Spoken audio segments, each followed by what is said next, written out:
오늘 말씀 제목은요, 메시아 앞에서 나는. 지금 이렇게 두 사건을 우리가 같이 이렇게 보고 있습니다. 근데 이 오병이어 앞에 있는 이 오병이어 사건은 사복음서에 다 기록이 되어 있어요. 왜 그랬을까? 그만큼 중요하다고 우리가 볼 수 있을 겁니다. 그래서 이 오병이어의 기적은 우리가 너무나도 잘 알고 있는 그런 본문 내용이기도 합니다. 그만큼 중요하죠. 자, 이 두 가지 사건에 이 무리를 걸어오시는 그 사건과 그리고 오병이어 보리떡 5개와 물고기 2마리로 수많은 사람들이 5,000명, 남자만 5,000명 그런 사람들이 먹고 남는 이 그런 기적, 이 두 기적의 핵심 메시지는 뭘까? 뭐 한 80% 정도가 메시아에 대한 이야기예요. 예수님이 메시아다, 구원자다. 이런 기적을 사실 일반적으로 우리가 경험할 수가 없습니다. 그래서 그걸 설명하고 있고요. 한 20% 정도는 보니까 우리가 이 등장 인물들 중에서 제자들을 통해서 우리가 좀 느낄 수 있는, 교훈을 얻을 수 있는 부분이 한 20% 정도 되는 것 같습니다. 근데 특이한 점이 하나가 뭐냐면 이 사복음서에 다 나와 있다고 그랬잖아요. 사복음서에 다 나와 있는데 마가복음에서는 이 마태복음과 좀 다른 점이, 이 마태복음은 침례 요한이 헤롯 그 잔치에서 목숨을 잃잖아요. 그 다음에 이제 바로 나왔다는 겁니다.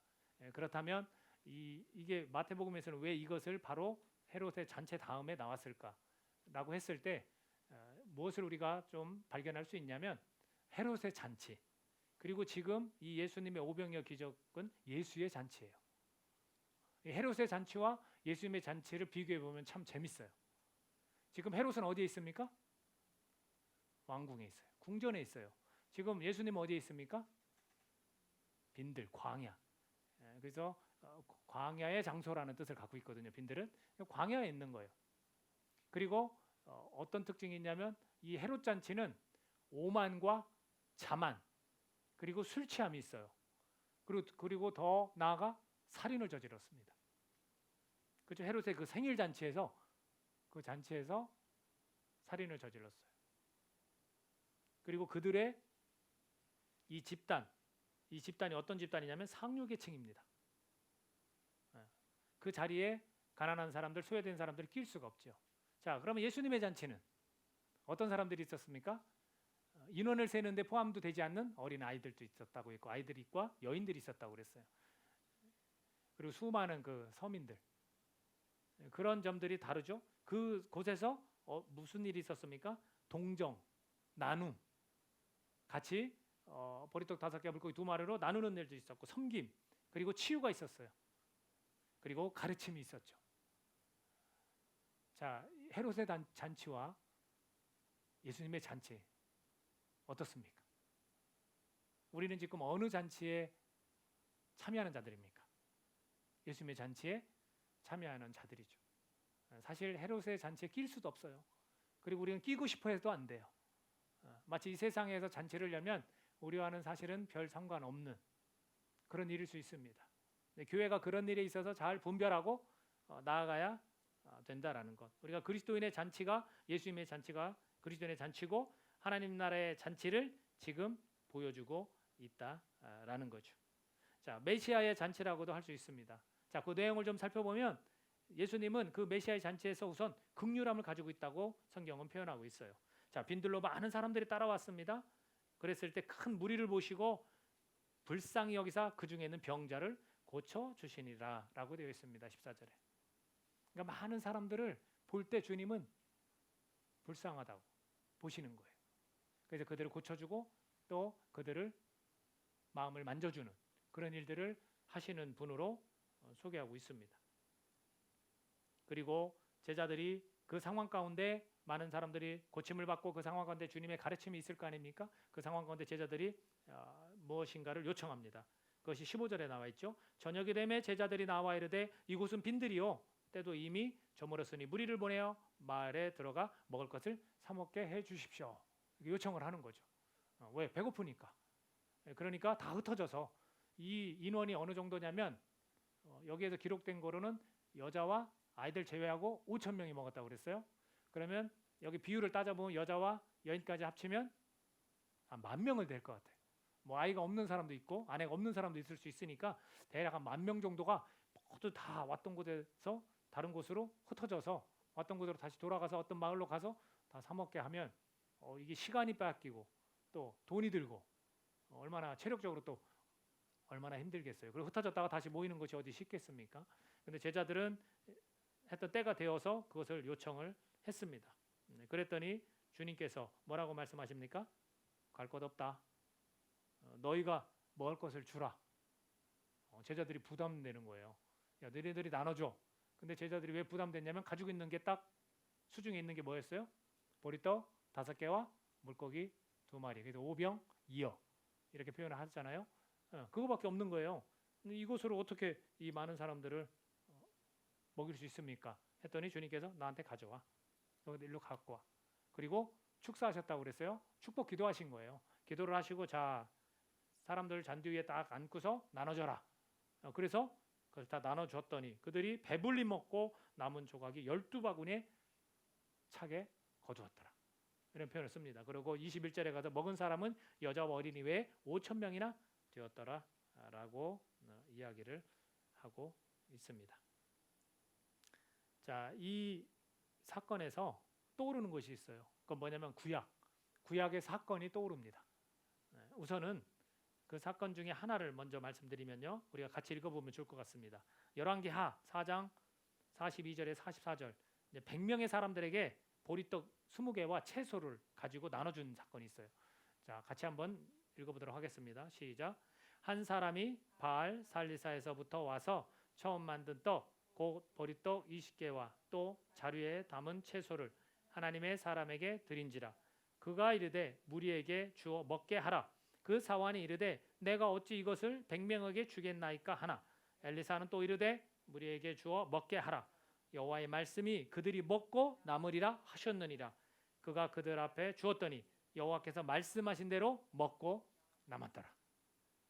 자, 이런 사건이 또 있었습니다. 이런 일이 있었던 걸 처음 하신 분도 오늘 있을 거예요. 근데 이렇게 성경을 보면 와, 이런 일이 있었구나.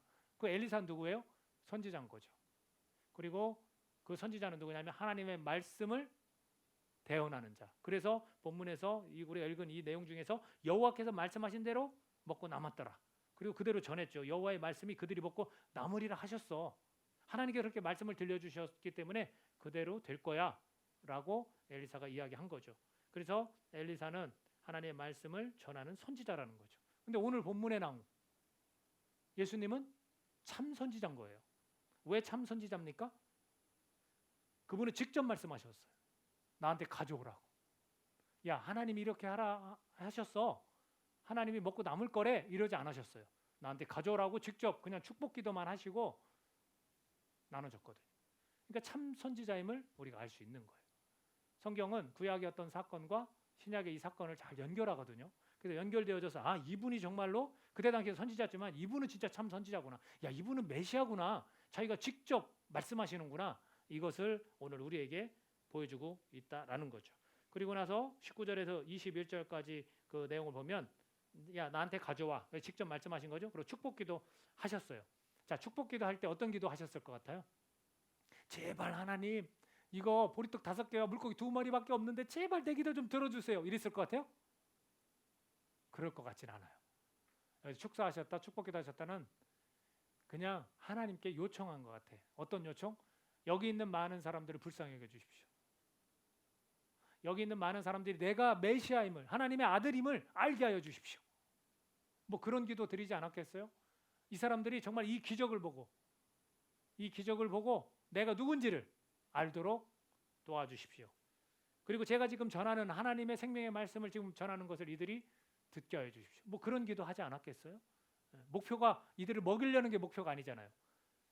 이 가운데 내가 누구인지를 아는 것이 목표니까 그렇게 하나님 앞에 기도하고 나눠주지 않았을까? 우리가 예상할 수 있습니다. 그리고 12바구니에 가득 거두었다. 자, 주님의 잔치는 어떠냐면 풍성한 거예요. 아주 헤롯의 잔치와 아주 비교되지 않아요? 여러분, 세상의 잔치와 주님의 나라의 잔치는 완전히 달라요. 풍성한 거예요. 별것도 아닌 것 같았는데 어떻게 됐습니까? 어마어마한 그런 풍성함. 모두가 다 즐거워하고 모두가 다 기뻐할 수 있는 그런 잔치가 주님의 잔치였다라는 거죠. 약자들이 모여서 기쁨을 누리는 나라, 이게 하나님 나라예요. 이것을 마태복음에서는 계속 보여주고 있는 거예요. 여러분, 이렇다면 우리는 하나님 나라, 하늘나라를, 천국을 우리는 상상할 수 있어요. 얼마나 풍성한지를. 우리는 그곳을 바라보면서 그것을 소망하면서 우리는 살아가는 거예요. 지금의 그래서 작은 일들이 어떻게 된다고 그랬어요? 정말로 엄청난 일들로 우리에게 돌아온다고 주님은 말씀하셨던 겁니다. 자, 그리고 또 다른 사건이 하나가 있어요. 이 열왕기하에 나온 이 사건 말고 또 다른 사건이 있는데 기억나는 거 혹시 있어요? 빈들에서 사람들이 많이 있고 지금 물고기와 떡을 먹어요. 뭐가 있을까요? 이스라엘의 출애굽, 광야를 40년 동안 갔던 것이 좀 생각나지 않아요? 그것이 생각나는 거예요. 그 광야에서 만나를 먹고 하나님이 우리를 먹인다, 우리를 보호하신다, 이거를 다 그들은 경험했죠. 그들의 조상들은 이것을 경험했어요. 하늘에서 내려온 만나, 떡. 근데 지금 오늘의 사건은 뭡니까? 하늘에서 내려온 참떡에 대해서 이야기하고 있습니다. 이것이 어디에 기록됐냐면 사복음서에 다 기록되어 있다고 했잖아요. 요한복음 6장에 가보면 그게 기록되어 있어요. 그 말을 조금 더 길게, 이 사건을 가지고 뒤이어서 길게 표현을 하고 있습니다. 그 가운데 참떡이라고, 생명을 주는 것이다라고. 그러니까 메시아임을 알아야 한다라는 거예요. 이 떡을 가지고 나는 누구냐? 하늘에서 내려온 참떡이다라는 것을 알아야 된다라는 거예요. 자, 그 다음에 이제 무리를 걸어오시는 기적을 통해서 과연 예수님이 메시아인지를 우리에게 알려주고 있습니다. 자, 여기에서 제자들을 이 오병이의 기적을 통해서 많은 사람들 먹고 12광주리에 차고 남았잖아요. 그리고서 뭐라고 표현되었냐면 예수께서 즉시 제자들을 재촉하사라고 되어 있어요. 그래서 무리를 먼저 보낸 거예요. 배 타고 건너편으로 얼른 가라. 그럼 궁금하지 않아요? 왜 재촉하셨을까? 이 재촉하다는 강요예요. 급한 명령이에요. 빨리 가야 돼. 빨리 배 타고 건너편으로 가. 그리고 이제 혼자 남으신 거죠. 왜 재촉하셨을까? 왜 그러셨냐면 사람들이 지금 이 굉장한 기적을 봤잖아요. 저 조그만 거 갖다가 그분이 기도하고 나서 우리가 나눠 먹었는데 어마어마한 음식들이 남았잖아요. 예수님을 임금 삼으려고 했습니다.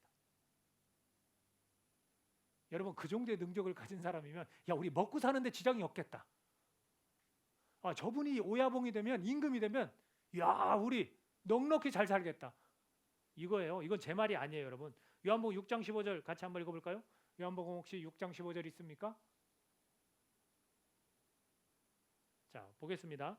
그러므로 예수께서 그들이 와서 자기를 억지로 붙들어 임금으로 삼으려는 줄 아시고 다시 혼자 산으로 떠나 가시니라. 이렇게 되어 있어요. 그들이 임금 삼으려고 한 거, 왕 삼으려고 한 거예요. 그들은 어떤 메시아를 보는 거예요? 정치적인 메시아를 보는 거예요. 우리 삶을 풍요롭게 하는, 이 현재 이 땅에서 잘 먹고 잘 사는 것을 주는 메시아, 이 로마의 압제 속에서 이 벗어날 수 있게 만들어주는 메시아, 그걸 보는 거예요. 그래서 주님께서 빨리 강요하시며 급한 명령을 통해서 재촉하사 그들을 먼저 가라 하셨어요. 또 다른 이유도 있어요.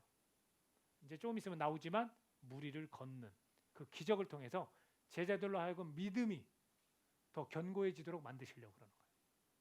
제자들하고 같이 먹고 자고 다니면서 가르침을 받지만 그들의 믿음도 굳건한 믿음은 아니었거든요. 그러니까 그 무리를 걷는 기적을 보여주시는 거예요. 그걸 위해서도 역시 재촉해서 빨리 먼저 가라 말씀하신 거죠. 여러분, 사람들이 이 예수님의 잔치의 풍성함을 누렸어요. 기쁨을 누렸어요. 병자가 치유받고, 우리 지금 너무 배가 고픈데 이런 기적을 다 눈으로 봤고 먹었어요. 경험을 했어요. 그런 기쁨을 누렸지만 결국 그들은 예수님을 진짜 메시아로 본 것이 아니라 현실에서의 만족이 전부였다라는 것을 이 요한복음 6장 15절을 통해서 우리에게 말씀해 주는 거예요. 또 있습니다.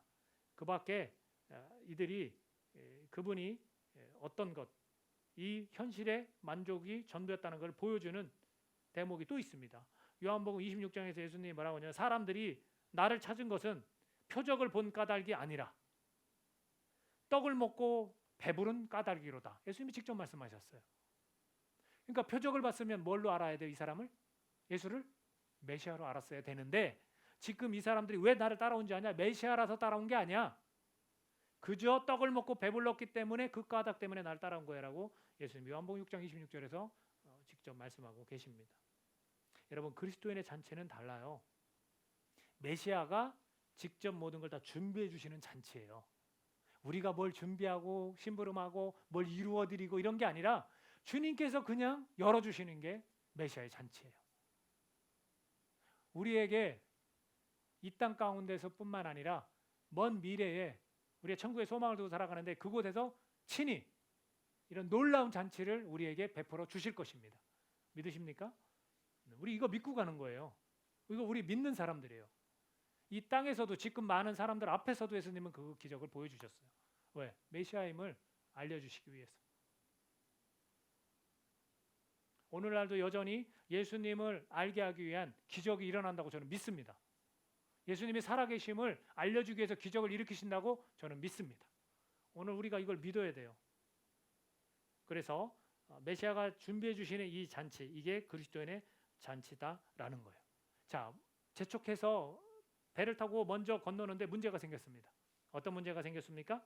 바람이 불고 물결이 일어서 풍랑이 막 일어나요. 그래서 24절에서 뭐라고 표현하냐면 고난을 당하고 있어요. 배가 이미 육지에서 수울이나 떠나서 바람이 거스름으로 물결로 말미암아 고난을 당하더라. 누가 고난을 당합니까? 사랑하는 제자들이 고난을 당해요. 하나님의 백성들이 지금 이 현 시대에 고난을 당하고 있어요. 그렇죠? 교회가 비난받고 있어요. 전염병 때문에 많은 사람들이 염려하고 있고 죽어가고 있어요. 그런 고난 가운데 이들이 지금 놓여 있어요. 배가 뒤집히면 모두가 다 죽는 그런 현실 가운데 놓여 있어요. 근데 그 가운데 무리를 누가 쫙 걸어와요. 그러니까 이 제자들은 당연히 유령이라고 생각했어요. 귀신이라고 생각했던, 유령이라고 생각했던, 헛것을 보는 건지 몰라도 뭔가 물체가 오는데 사람의 모습이야. 유령이다. 우리가 그 현장에 있었으면, 제가 그 현장에 있었으면 저도 동일하게 생각했을 것 같아요. 야, 저 뭐지? 무섭다, 두렵다. 그 당시에 유대인 사고에서는 이 물이라는 것은 어둠의 존재가 사는 곳, 그렇게 생각을 했거든요. 푸른 바다 막 에메랄드 빛은 멋있지만 막 그 비바람이 치고 풍랑일 때 막 시커멓잖아요. 막 바다가. 그럼 얼마나 무서웠겠어요. 그러니까 유령으로 봅니다. 근데 주님께서 말씀하시죠. 그때 안심하라. 나니 두려워하지 말라. 그렇게 말씀하십니다. 그러면서 배에 함께 오르니 바람이 그친지라. 배에 딱 그 유령이 배에 딱 들어왔더니 나 유령 아니야. 나야. 너네 스승이야. 예수야. 하고 배에 딱 오더니 바람이 쫙 그쳤어요. 왜 그렇습니까? 예수님이 누굽니까? 메시아, 구원자, 하나님의 아들. 이런 모든 자연적인 것들을 다 다스리시는 분. 그렇기 때문에 풍랑이 일었던 바다는 잔잔해지는 거예요. 그리고 그들이 고백합니다. 33절 같이 읽어볼까요? 33절 시작. 배에 있는 사람들이 예수께 절하며 이르되 진실로 하나님의 아들이로소이다 하더라. 자, 이 제자들은 지금 그 기적과 같은 유령인 줄 알았더니 예수님이었고, 야, 물 위를 어떻게 걸어와? 우리 선생이 사람이면 어떻게 물 위를 걸어와? 뭐라고 표현했어요? 그러니까 하나님의 아들입니다. 제자들의 믿음을 조금 더 단단하게 주님은 만들고 계시다라는 거죠. 그래서 제자들 또한 메시아임을 확신해야 했습니다. 자, 이것이 80%의 내용이에요, 여러분. 이 두 사건에 예수님이 누구예요? 이 기적과 표적과 물 위를 걸어오시는 이런 사건을 통해서 우리가 알 수 있는 게 이분은 메시아다. 하나님의 아들이다. 라는 거죠. 자, 20%. 나는, 그러면 이 메시아라는 예수님 앞에서의 나는 어떠한가를 보도록 그렇게 하겠습니다.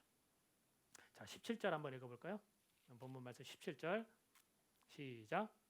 제자들이 이르되 여기 우리에게 있는 것은 떡 5개와 물고기 2마리 뿐이니이다. 이게 무슨 말이에요? 자기들이 요청을 했어요. 이 수많은 사람들 빨리 마을로 내려가서 음식을 사 먹게 하십시오. 그리고 다시 모이자고요. 할 수 있는 얘기죠, 당연히. 그랬을 때 이들은 지금 예수님께서 갈 것 없다, 너희가 주라 그랬더니 뭐라고 얘기한 겁니까? 여기 우리에게 있는 것은 떡 5개, 물고기 2마리 뿐이에요. 자, 이거를 다른 말로 좀 표현해 보면 이거 갖고 우리가 어떻게 나눠줘요? 아주 상식적이고 아주 합리적이고 아주 이성적인 정상적인 대답이에요. 그럼 그 가운데 야, 무슨 소리야? 이분이 누군데 다 나눠줄 수 있어. 그런 말을 우리가 이렇게 모였다면, 그 자리에 있었다면 할 수 있을까요? 네? 없을 거예요. 맞아요. 저도 그렇게 못했을 거예요. 그들 역시 이거 가지고 이 수많은 몇천 만 명인데 속으로는 그랬을지도 몰라요. 무슨 소리 하는 거야 도대체. 이들은 지금 그런 반응을 보이고 있었어요. 자, 아까 혹시 구약에서 열왕기 하에서 봤던 그 장면 생각나세요? 거기에서 100명이 있었어요. 그 앞에서 사람들이 어떤 반응을 했습니까? 뭐라고 했어요? 자, 무리에게 주어 먹게 하라. 그렇게 이야기를 엘리사가 했거든요. 그 전에 그 사환이 이르되 내가 어찌 이것을 100명에게 주겠나이까. 조금 더 많아요. 떡 20개고 자루에 담긴 채소가 있어요. 근데도 뭐라고 얘기했어요? 이거 갖다 어떻게 100명을 먹습니까? 자, 이 반응과 지금 현재 오병이어 이 사건 가운데 있는 제자들의 반응이 어떻습니까? 같아요. 같다고요. 보리떡 20개와 채소 좀 더 많은데도 불구하고 조금씩 먹으면 100명 먹을 수도 있지 않을까라고 생각되는데 반응이 똑같아요. 야, 이거 또 어떻게 해? 자, 여기서 우리가 알 수 있는 게 뭐예요? 두 개 다 누가 말씀하신 거예요? 이 두 사건 다 누가 말씀하신 거예요? 그렇게 하라고. 하나님이 말씀하신 거예요. 엘리사도 선지자면서 하나님이 이렇게 나눠 먹으랬다, 남는다고 했다, 다 된다고 했다. 하나님 말씀하신 거예요. 지금 예수님은 하나님의 아들이니까 역시 하나님 말씀하신 거예요. 이 두 개 다 하나님께서 말씀하신 겁니다. 이것을 오늘 우리가 교훈으로 삼아야 돼요. 하나님께서 예수님께서 말씀하시면 그대로 이루어진다라는 거예요. 우리는 상식이지만 예수님은 기적입니다. 아멘. 우리는 상식이에요. 항상 그 선에서 못 벗어나. 예수님은 기적이라는 거죠. 오늘 이것을 우리가 깨닫고 알고 믿어야 되는 거예요. 내 자신을 믿는 게 아니죠. 나는 상식이에요. 그러나 예수님은 기적이다라는 것을 오늘 우리가 믿어야 된다라는 거예요. 여러분, 기적은 있습니까? 없습니까? 있어요. 즉 하나님의 이 말씀이면 우리는 순종해야 되고 믿어야 되는 것을 지금 우리에게 교훈하고 있습니다. 기적은 있습니다. 저는 어떻게 들으실지 모르겠지만 오해 없이 들으십시오. 저는 일상 속에서도 기적이 있다고 믿습니다. 제가 오늘 아침에 어제인가요? 어제 밤인가 보다 세탁기에서 돈이 나왔어요. 근데 출처를 모르는 거예요. 그래서 우리 식구가 저를 쫓아왔어요. 아빠, 여보, 당신 혹시 호주머니에 돈을 넣고 이 빨래 내놨어요? 근데 내 제가 이제 기억이 조금 그럴 때거든요. 아닌데? 잘 모르겠는데? 10,000원 아닌데? 45,000원이면 45,000원이었지? 10,000원은 아닌데? 10,000원에 들고 왔거든요. 그랬거든요. 왜냐하면 그 옷을 들고 온 이유가 호주머니 있는 옷이 그거밖에 없는 거예요. 그래서 야, 그럼 45,000원인데 왜 10,000원밖에 없지? 했더니 우리 딸내미가 쪼르륵, 야, 다른 곳에 있을 거야 했더니 저쪽 빨래 넣는 데서 툭 터니까 하나 나오고 그 20,000원. 그래도 또 5,000원이구나. 거기서 5,000원. 그 다음에 5,000원짜리 하나가 나오고 세탁기로 우리 딸내미가 가더니 막 낄낄대고 웃는 거예요. 여기 세탁기 한 통에 하나 붙어 있어 하고 하나 탁 하고 던져놓는 거예요. 조금 이따 또 여기도 있어 하고서 이렇게 딱 꺼내놓는 거예요. 이거 기적이에요? 처음엔 기적처럼 착각했죠. 하나님이 우리에게 돈을 주시나 보다 착각했지만 결국은 제가 착각하고 여기다 돈을 넣고 그 옷을 품고 자고 다음 아침에 빨래를 이렇게 내놓은 거였어요. 이런 건 기적이 아니에요. 일상에서 그냥 해프닝, 그냥 우스개로 이렇게 보낼 수 있는 거예요. 근데 진짜 기적이 있어요. 일상에서. 뭔지 아세요? 저희 교회에 가장 힘든 면이 뭐예요? 저희 교회 가장 힘든 면. 딱 한번 생각나는 거. 미자립 교회가 가장 힘든 거. 재정이죠. 그래서 제가 여러분에게 기도 부탁 안 했어요. 저희가 어떤 일이 있었냐면 한 교회가 아까 우리 광고 잠깐 드렸지만 요셉의 곡간이라는 이름으로 어려운 교회를 돕겠다는 거예요. 이제 바자회 비슷하게 했는지 몰라요. 그래서 그것을 곡간을 열어서 좀 힘을 내도록 돕는다는 거예요. 그거를 정보를 줬어요. 누가 줬냐면 친구 목사가 거의 부목사로 있거든요. 그래서 저한테 정보를 줘서 그래? 알았어 하고 별 생각 없이 이렇게 했죠. 근데 만약에 이렇게 넣었다가 안 되면 어떻게 해요? 그래서 저희 기도 부탁도 안 하고 나 혼자 기도해보자 했어요. 저희 아내도 사실은 기도해달라고 안 했어요. 그렇게 했는데 연락이 왔어요. 그 교회에서 목사님 교회를 돕기로 했습니다. 그렇게 연락이 온 거예요. 이럴 땐 표정이 눈도 이렇게 좀 크게 뜨고 이렇게 좀 해주셔야 되죠. 얼마 되진 않지만 부족은 해요. 근데 또 항상 우리가 지금 이 한 달 임대료를 계속해서 하나님 채워가시잖아요. 그래서 내가 궁금했거든. 이번 달은 뭘로 채우실까? 그랬는데 내가 딱 그 소리를 듣고 그래도 우리 친구가 부목사로 있으니까 말 한마디 해줬구나. 고맙네 하고서 전화를 했어요. 근데 우리 친구가 저하고 좀 비슷한 것 같기도 해. 그래서 친구인가 봐. 얘기 안 했대요. 그런 거 싫어하거든요. 그리고 그냥 원서 넣는 그거만 알려주고 지원할 수 있으면 알려주고 한마디 않고 그냥 기도했대요. 그래서 이제 소식을 들려줬어요. 10교회를 뽑는데 40교회가 요청을 했대요. 그 중에 된 거예요. 친구 말에 의한 게 아니라. 저는 상식적으로 우리 친구 때문에 됐구나라고 생각했어요. 여러분 그렇지 않아요? 대번? 제가 얘기할 때 뉘앙스가 그렇지 않아요? 이게 우리의 상식인 것 같아요. 근데 하나님이 일하신 거라고 저는 믿어요. 당연하죠. 그 40교회 중에서 된 거 우리 교회가 꼭 필요하고 하니까 하나님이 채우셨죠. 이게 일상 속의 기적 아니겠습니까? 하나님은 하신다고요. 저희들이 현실적인 걸 따진다면 이 장소에서 우리가 공동체를 해나갈 수가 없어요. 그렇죠? 근데 지금 3개월 동안 계속 채우고 계시잖아요. 물론 이번은 좀 부족하지만 그래도 채우고 계시잖아요. 이게 일상 속의 기적이 아니고 뭐겠습니까? 우리가 뭘 믿어야 됩니까? 하나님은 하신다. 하나님이 하신다라는 것을 오늘 우리가 믿어야 되는 거예요. 나는요, 우리 스스로를 얘기하는 겁니다. 나는 잔치의 그 풍성함과 그 말씀의 실현을 믿고 있는가? 그걸 돌아보는 거예요. 이게 교훈이에요, 여러분. 작은 것을 주님께 드렸어요. 17절 보리떡 5개와 물고기 2마리뿐입니다. 그러고 작은 걸 드렸어요. 18절에서 그것을 내게 가져오라. 여러분 작은 것을 주님께 드리면 많은 사람들의 유익이 되는 거예요. 우리가 많은 사람들이 유익이 된다면 우리가 드릴 수 있으면 좋고요. 그것을 주님께서 축사하십니다. 축복하시면 같이 기뻐하고 즐거워할 수 있는 게 이 예수님의 잔치의 특징이에요, 여러분. 저희들 안 기쁘세요? 그 작은 교회가 그 교회가 작은 교회를 위해서 그 금액으로 우리에게 요셉 곡간을 열어 나눠줬을 때 우리 기쁘잖아요, 지금. 저만 기쁜 건가요? 아니죠. 다 기쁘잖아요. 이런 거예요. 그러니까 우리도 작은 것이 있다면 이것을 통해서 많은 사람이 유익을 얻는다. 우리는 그걸 기꺼이 주님께 드리는 거예요. 보리떡 5개, 물고기 2마리 드렸더니 5,000명이 먹고 남았어요. 그것도 아이들, 여인들 숫자에 넣지도 않은 5,000명. 10,000명이 먹고 남았다는 거예요.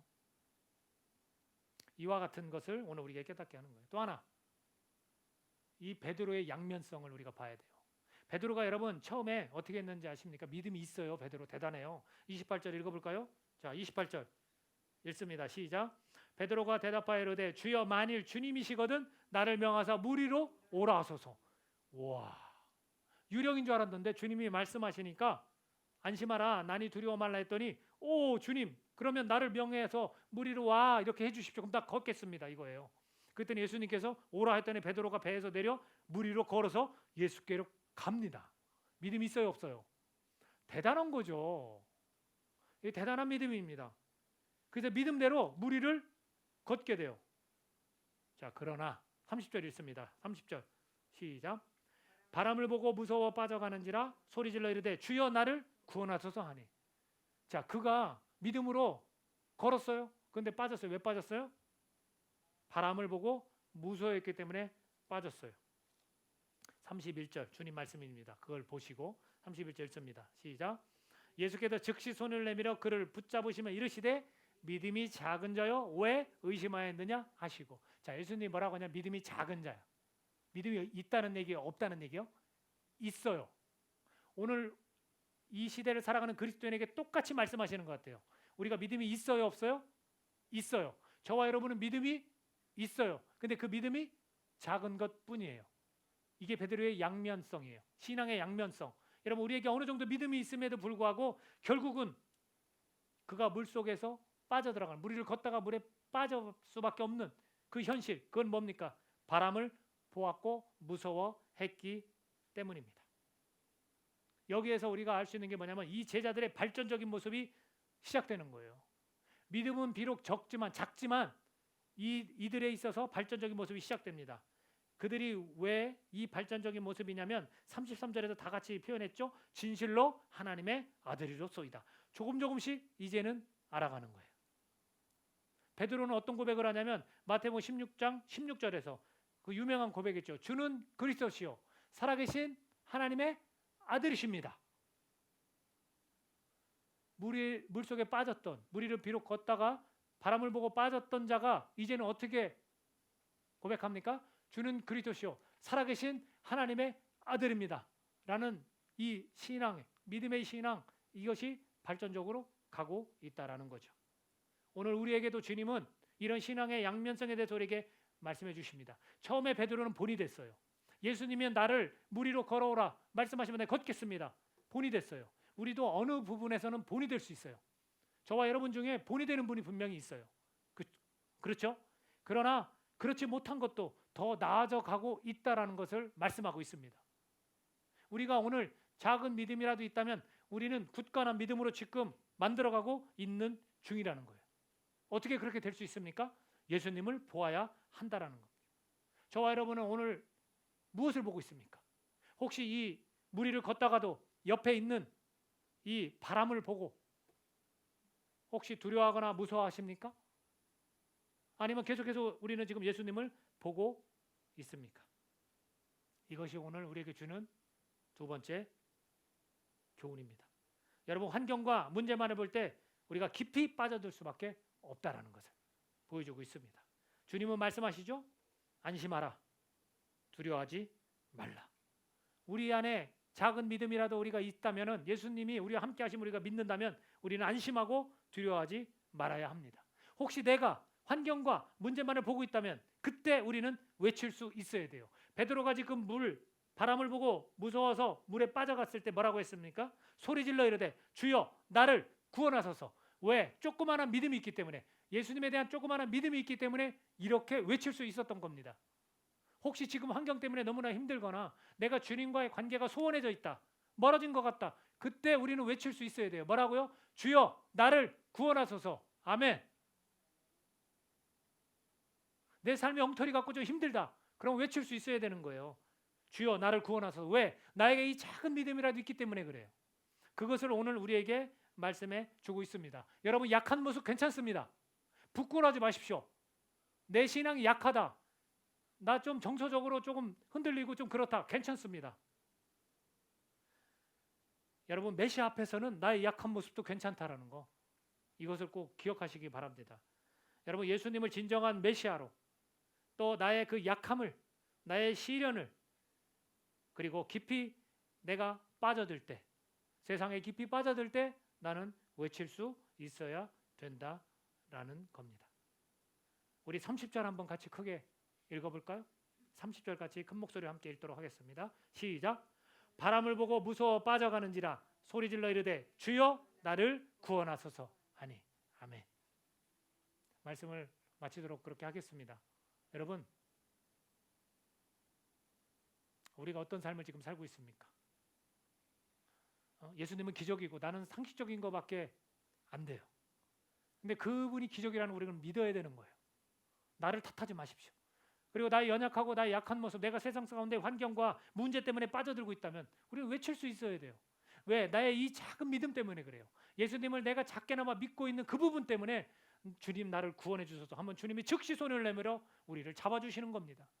이거를 오늘 저와 여러분이 믿을 수 있기를 바랍니다. 기도하겠습니다.